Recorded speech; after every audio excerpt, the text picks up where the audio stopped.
Welcome back to Butman Camp's Fireside Devotions. And tonight, I decided to read from my favorite devotional called A Hobbit Devotional by Ed Strauss. It's a pretty good devotional for those of you who've ever seen The Lord of the Rings and The Hobbit. I mean, it's a pretty special book with a lot of spiritual implications. So I really enjoyed the book, so I really enjoyed the devotional. I'm going to read you the very first one. It's called Out of Our Comfort Zones.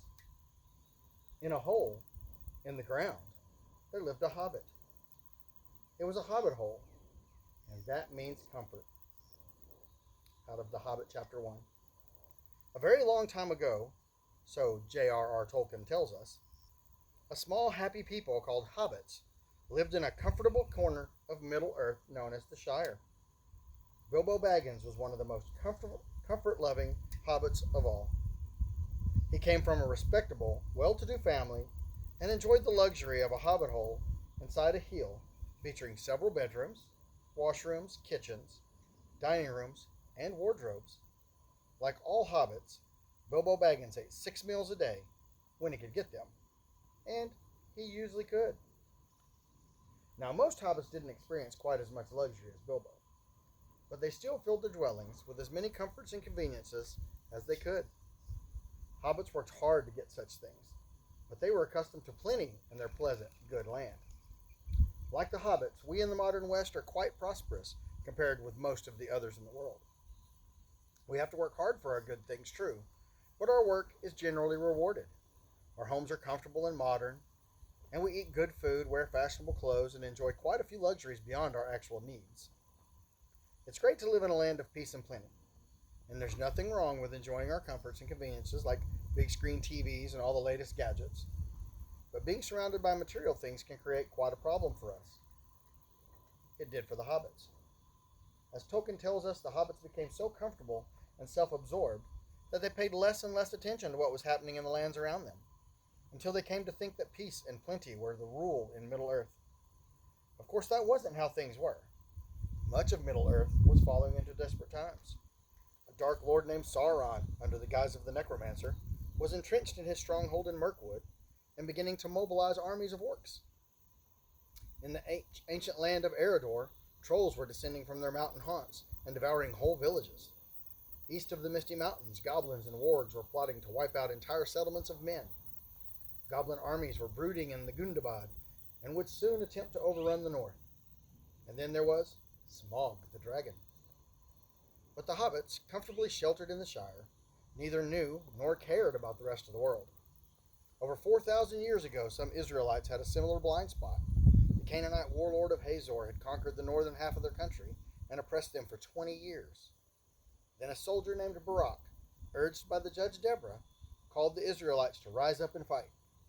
Tribes like Zebulun and Naphtali rushed into combat and fought heroically, risking their lives in the deadliest parts of the battlefield. But tribes like Reuben, Dan, and Asher, they didn't even show up.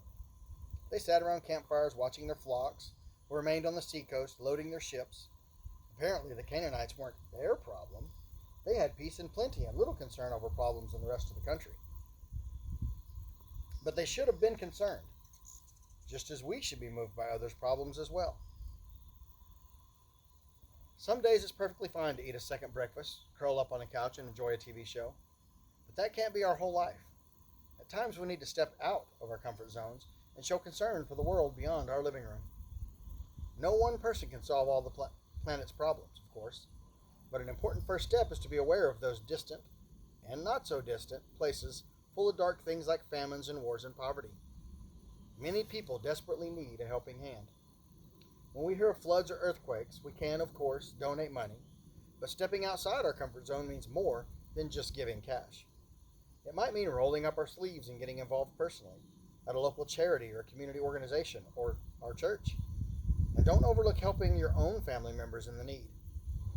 Any worthy cause that improves even a small part of the world is worth giving ourselves to. We don't have to march to Lonely Mountain and back since there are so many needs right here in our own communities. Desperate situation right outside our own doors.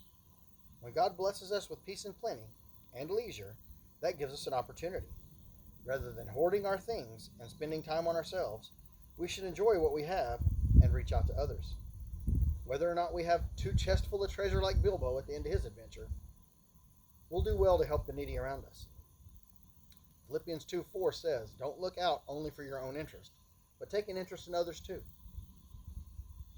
And with that, I'd just like to say, take an interest in camp. We need counselors. We need you guys, now that we're open to send campers, to sign up. So why don't you come on an adventure with us and enjoy camping this year?